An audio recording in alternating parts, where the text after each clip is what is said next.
Il se montrait fidèle à la communion fraternelle, acte 2, 42. Ce texte est significatif de toute une atmosphère de la communauté chrétienne évoquée par Luc sous différentes formes.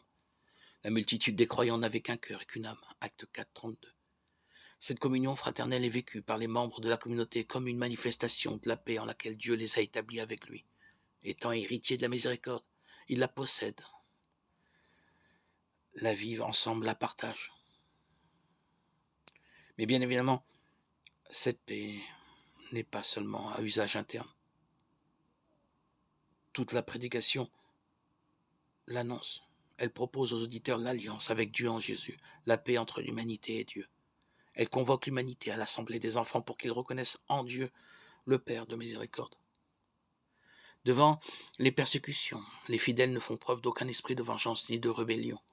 Leur prière consiste à dire « Et maintenant, Seigneur, considère leurs menaces, celles des persécuteurs, et donne à tes serviteurs d'annoncer ta parole avec une parfaite assurance. » Acte 4, 29. Pas question de se défendre autrement que par le pardon. Et cette attitude atteindra son sommet au moment du martyre d'Étienne, qui, sur le point de mourir, s'écrie « Seigneur, ne leur impute pas ce péché ». Acte 7, 60. Il rejoint, ou plutôt les chrétiens rejoignent ainsi l'attitude fondamentale de Jésus qui réconcilia en son sang, en accueillant le bandit crucifié à ses côtés. Luc 23, 43.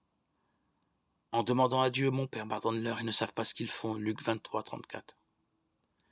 Vivant la paix entre eux, la proclamant, la donnant, les chrétiens du même coup avaient la faveur de tout le peuple. Acte 2, 47. La vie évangélique établit un climat de paix. La miséricorde, loi de la communauté, signifie ce qu'est le cœur de Dieu.